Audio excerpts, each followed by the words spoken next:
তো আজ কোনো ভিডিও নয়, এমনি একটু গল্প করতে আসলাম। গল্প এটাই করতে আসলাম,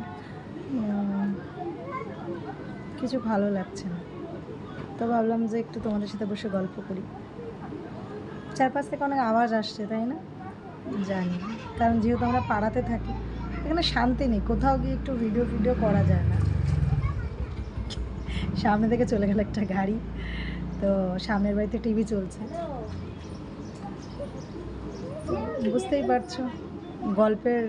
গল্প ঘিটে মানে গল্প টল্প কিছু হবে না এখানে, মানে ওই আর কি। যাই হোক, আমি তো ইউটিউব শর্টসে অনেক ভিডিও দিয়েছিলাম, তো আমার চুল স্কিন টিন নিয়ে। দেখো, আমি তো কোনো বিউটিশিয়ান নয়, আর মানে পারি না, মানে নিজে যতটুকু আর কি নিজের রূপচর্চার প্রতি মানে এখন একটু খেয়াল দিচ্ছি, তো সেই জন্য।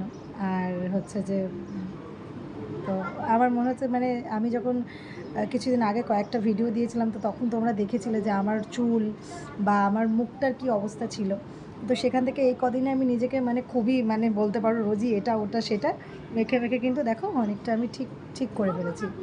তো যাই হোক, সেই জন্য ওই শর্ট ভিডিওতে দিই। তা ভাবলাম যে ঠিক আছে, একবার একটু গল্প করতে করি তোমাদের সাথে। গল্প করতে ভালোবাসি আসলে, বাট এখানে কেউ নেই যাদের সাথে আমি গল্প করতে। তো যাই হোক, এখানে তো ভিডিও করা যায় না, মানে এক্ষুনি আমি ভিডিও করছিলাম, সামনে এসে একজন জিজ্ঞেস করছে ভিডিও করছো। তারপরে পাড়ার কাকিমা ঠাকিমা যারা আছে, জানো, মানে এখনকার, মানে মানে এখনকার বলতে তখনকার বলতে নয়, মানে পাড়াতে থাকলে যেটা হয় আর কি, পাড়া মানেই তো বোঝো। তো ওই আর কি, যাই হোক, বিশেষ করে এটাই বলার যে আর একটু লাইক কমেন্ট শেয়ার করে ভিডিওটাতে আমার জানিও, আগের ভিডিওগুলো দেখে, যে অ্যাকচুয়ালি আমার চুলটুলগুলো ঠিক হয়েছে নাকি, হ্যাঁ, কেমন হয়েছে চুলটুলগুলো, আর আমার স্কিনটা কেমন হয়েছে।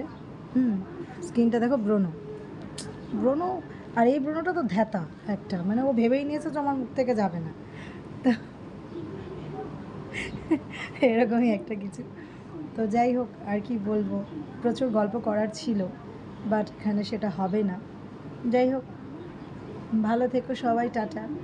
কি বলো বলো, টাটা।